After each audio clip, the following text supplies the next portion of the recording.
While global GNP rose 40% between 1970 and 1985, those in poverty actually increased by 17%. While from 1985 to 2000, those living on less than $1 a day increased by 18%. Even the Joint Economic Committee of the U.S. Congress admitted that there is a mere 40% success rate of all World Bank projects. In the late 1960s, the World Bank intervened in Ecuador with large loans.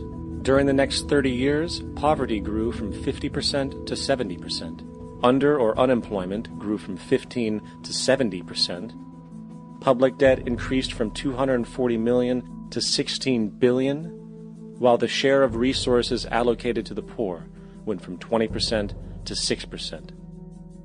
In fact, by the year 2000, 50% of Ecuador's national budget had to be allocated for paying its debts. It is important to understand the World Bank is, in fact, a U.S. bank, supporting U.S. interests. For the United States holds veto power over decisions, as it is the largest provider of capital. And where did it get this money? You guessed it. It made it out of thin air through the fractional reserve banking system. Of the world's top 100 economies, as based on annual GDP, 51 are corporations, and 47 of that 51 are U.S.-based. Walmart, General Motors, and Exxon are more economically powerful than Saudi Arabia, Poland, Norway, South Africa, Finland, Indonesia, and many others. And, as protective trade barriers are broken down, currencies tossed together and manipulated in floating markets, and state economies overturned in favor of open competition and global capitalism, the empire expands. You get up on your little 21-inch screen and howl about America and democracy. There is no America. There is no democracy. There is only IBM and ITT and AT&T and DuPont, Dow, Union Carbide, and Exxon. Those are the nations of the world today. What do you think the Russians talk about in their councils of state? Karl Marx? They get out their linear programming charts, statistical decision theories, Minimax solutions, and compute the price-cost probabilities of their transactions and investments, just like we do. We no longer live in a world of nations and ideologies, Mr. Beale. The world is a college of corporations, inexorably determined by the immutable bylaws of business. The world is a business, Mr. Beale.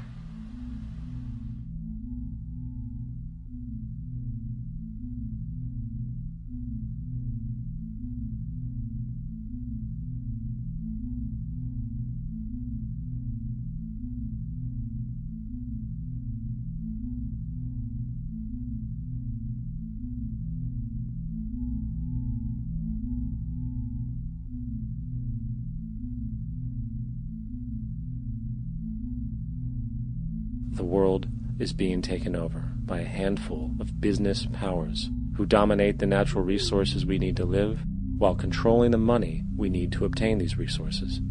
The end result will be world monopoly, based not on human life, but financial and corporate power. And as the inequality grows, naturally more and more people are becoming desperate. So the establishment was forced to come up with a new way to deal with anyone who challenges the system. So they gave birth to the terrorist. The term terrorist is an empty distinction, designed for any person or group who chooses to challenge the establishment. This isn't to be confused with the fictional Al-Qaeda, which was actually the name of a computer database for the U.S.-supported Mujahideen in the 1980s.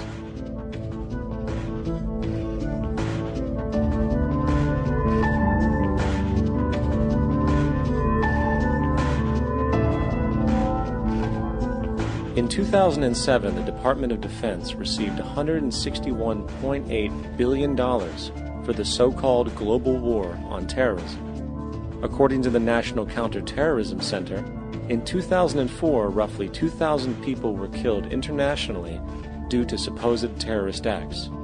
Of that number, 70 were American. Using this number as a general average, which is extremely generous, it is interesting to note that twice as many people die from peanut allergies a year than from terrorist acts. Concurrently, the leading cause of death in America is coronary heart disease, killing roughly 450,000 each year. And in 2007, the government's allocation of funds for research on this issue was about $3 billion.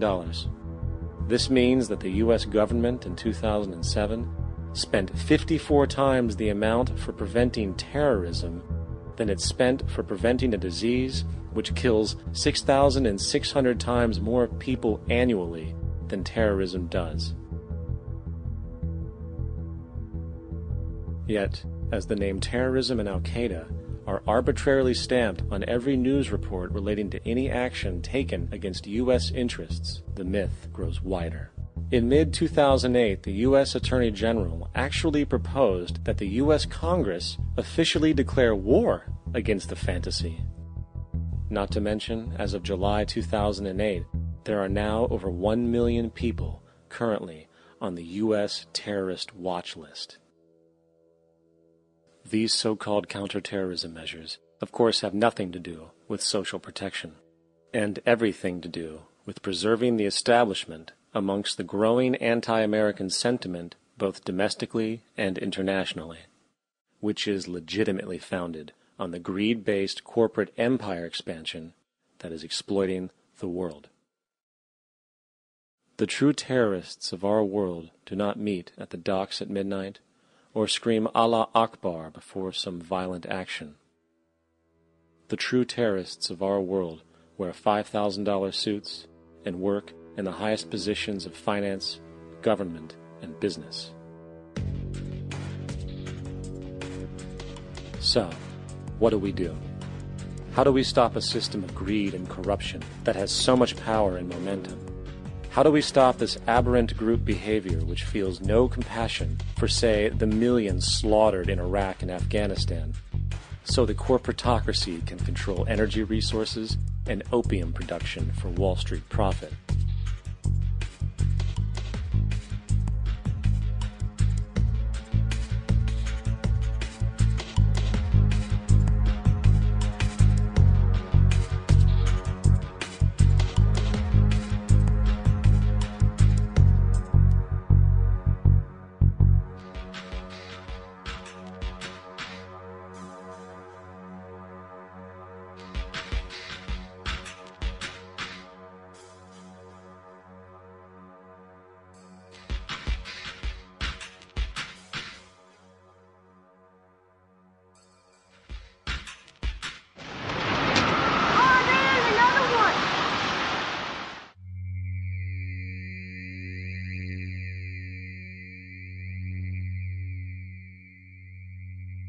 How do we stop a system of greed and corruption that condemns poor populations to sweatshop slavery for the benefit of Madison Avenue? Or that engineers false flag terror attacks for the sake of manipulation? Or that generates built-in modes of social operation which are inherently exploitative? Or that systematically reduces civil liberties and violates human rights in order to protect itself from its own shortcomings? How do we deal with the numerous covert institutions, such as the Council on Foreign Relations, the Trilateral Commission, and the Bilderberg Group, and other undemocratically elected groups which, behind closed doors, collude to control the political, financial, social, and environmental elements of our lives?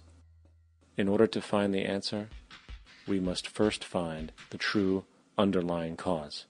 For the fact is, the selfish, corrupt, power, and profit-based groups are not the true source of the problem. They are symptoms.